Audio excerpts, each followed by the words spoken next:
I am deeply grateful that my first video was received so warmly by so many of you. To be completely honest, I'm also genuinely baffled. I'm a 78-year-old retired engineer sitting in front of a camera and talking about the quiet joys of being left alone. And yet millions of you listened. Millions of you watched. I spent an entire afternoon going through the comments. I read words from 25-year-olds who are already worn out by the modern dating circus. I read messages from 60-year-old widows who admitted that they finally felt permitted to stop feeling guilty for enjoying their empty houses. It appears we have an epidemic on our hands. Not an epidemic of loneliness, but an epidemic of exhaustion.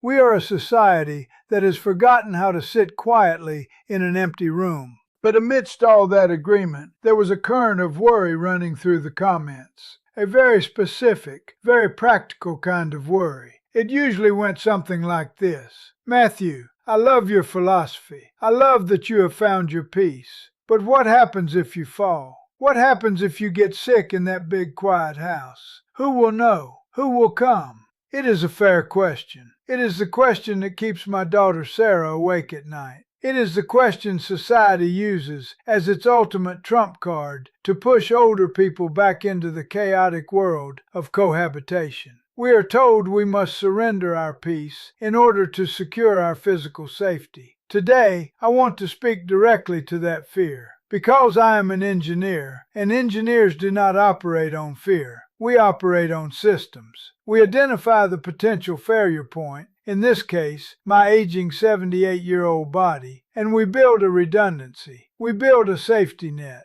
I want to tell you how I am actively preparing for the end of my life. Not with dread, but with the exact same calm, practical focus I bring to building a cabinet in my woodshop.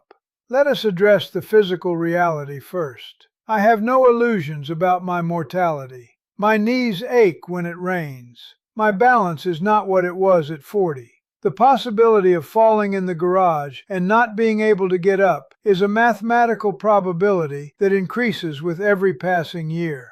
A few years back, after I reclaimed my solitude, Sarah sat me down at my own kitchen table. She had brochures. She had printouts from the internet. She wanted me to move into one of those independent living communities, emergency pull cords in the bathrooms, a dining hall where someone checks on you every evening. When I flatly refused, she shifted her approach. She wanted cameras in the hallways. She wanted me to wear a panic button around my neck. I looked at her, this wonderful, anxious daughter of mine, and I saw the toll my independence was taking on her. That is the hidden cost of living alone when you are old. Your freedom can quietly become your children's anxiety. I realized that if I wanted to keep my sanctuary, I had to compromise, but on my own terms. I needed a system that gave Sarah reassurance without invading my peace. So we negotiated. We arrived at what I call the morning dot. Every single morning, at exactly 8 o'clock, I pick up my phone and open my text thread with Sarah. I don't type good morning. I don't type I slept well. I type a single period, one dot, and I hit send. That is it. That single punctuation mark is a binary signal. It tells her everything she needs to know. It says, I am alive. I have navigated the stairs. I have made my coffee. My heart is beating. If 8:15 arrives and Sarah hasn't received her dot, she is authorized to call me. If I don't answer, she is authorized to drive over or contact the neighbors. Do you understand the beauty of the dot? It requires zero emotional labor. It doesn't pull me into a 20-minute conversation about the weather or the grandchildren's soccer schedule when all I want to do is listen to the birds. It honors my silence while fulfilling my duty to the people who love me. Alongside the dot, I swallowed my pride and purchased a smartwatch. It has a feature that detects a hard fall and automatically contacts emergency services if I don't dismiss the alert. I wear it every single day. I also spent a weekend pulling up all the loose throw rugs in my house. Tripping hazards, every one of them. I installed a sturdy handrail in the shower. I didn't do these things out of fear of dying. I did them to protect my current way of life. By removing the practical risk of living alone, I removed the anxiety. I bought myself the right to be left in peace. Peace is not only a state of mind. Sometimes it is a well-secured handrail. But the physical preparation is only half of the equation. There is a much heavier burden that we consistently refuse to discuss, and that is the material legacy we leave behind. We are a culture of accumulators. We spend our lives collecting things, convincing ourselves that our memories are bound to physical objects. When my wife Eleonora passed away 10 years ago, I couldn't bring myself to let go of anything. Her clothes stayed in the closet. Her gardening gloves remained on the workbench. The house became a museum dedicated to a life that no longer existed. But as I settled into my 70s, I began to look at my surroundings differently. I looked at the basement filled with boxes of old tax returns from 1994. I looked at the attic stuffed with broken Christmas ornaments, decades-old school projects, and tools I hadn't touched in years. Then I thought about my friend Robert. Robert had remarried a few years ago to avoid being alone. A few months back, he had a mild stroke. He survived, but his house had to be downsized immediately to cover medical costs. I went over to help his children clear out the garage. It was a nightmare. 3 full weekends of exhausting, dusty, emotionally draining work.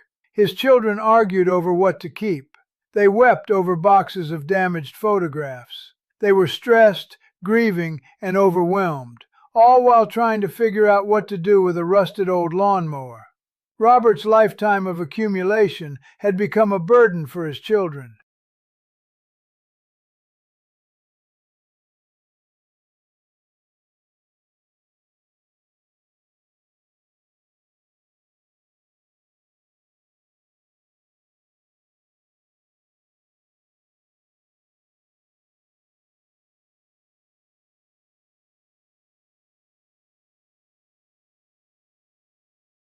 I came home from Robert's house, washed the dirt off my hands, and made a decision.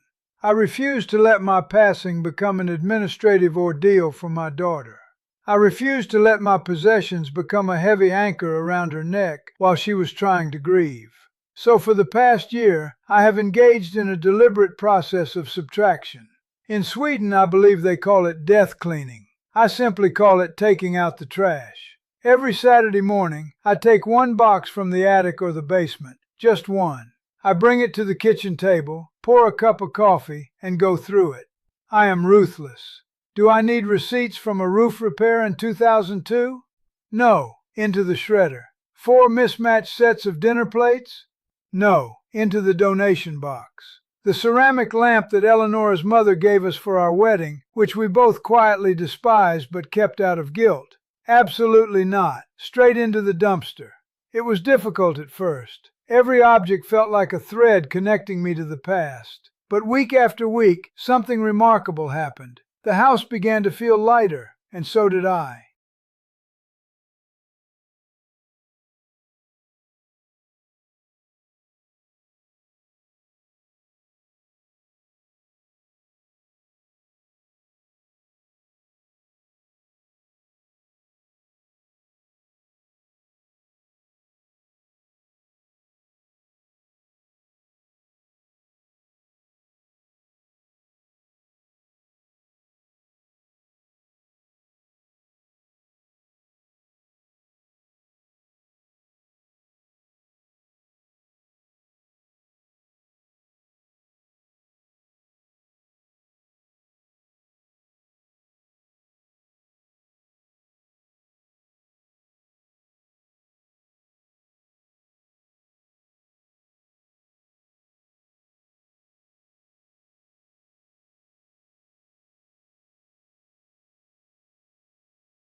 I am setting aside a small, carefully chosen collection of things for Sarah.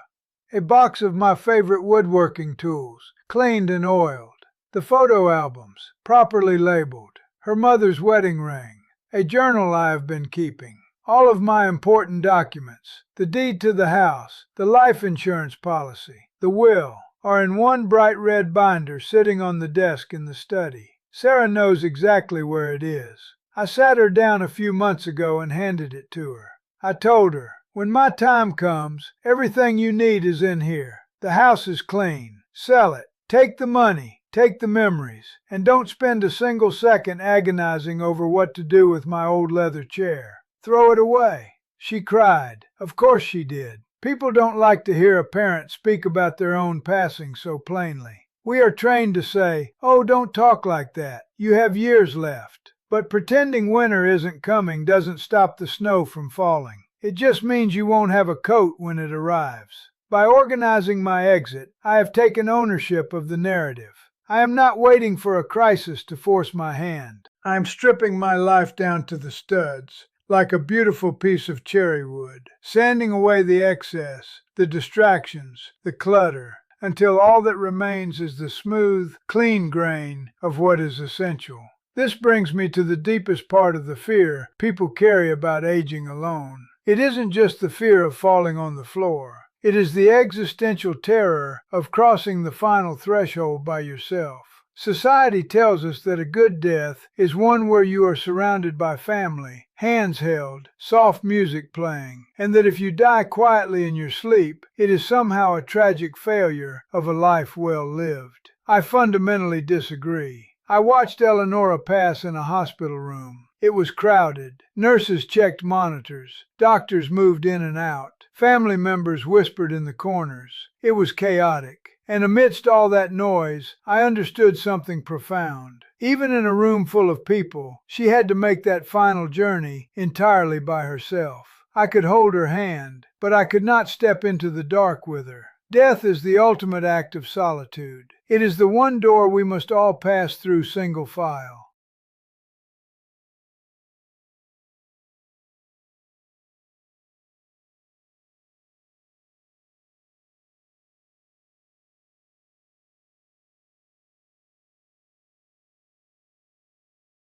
When you spend your final years desperately clinging to company just to avoid being alone, when you fill your days with noise and distraction, you are only delaying the reckoning. You are running from the quiet.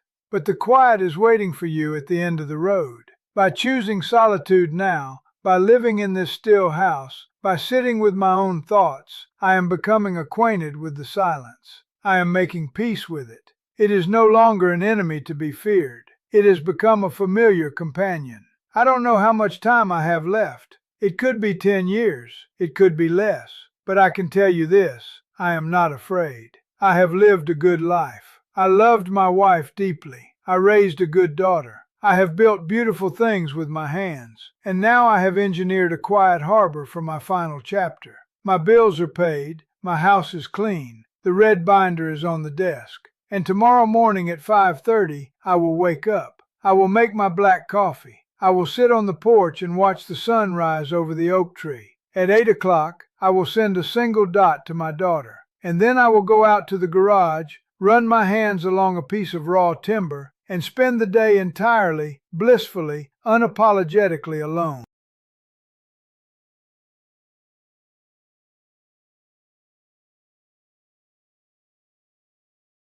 To those of you watching this, whether you are 30 or 80, I offer you this. Stop running from the end. Stop hoarding your fears and your possessions. Look at your life like an engineer. Identify the weak points. Build your systems. Send your dots. Clear out the clutter. Have the difficult conversations with the people you love. Don't let the fear of dying steal the peace from your living. Prepare for the end so that you can truly enjoy the present. If this message speaks to you, if you are also in the process of clearing out your life, whether that means throwing away old boxes or letting go of outdated expectations, I want to hear from you. Leave a comment below. Tell me what you are releasing today. And if you found some value in an old man's quiet reflections, hit the like button and subscribe. It costs you nothing, and it tells me that the silence is spreading. Until next time, stay peaceful.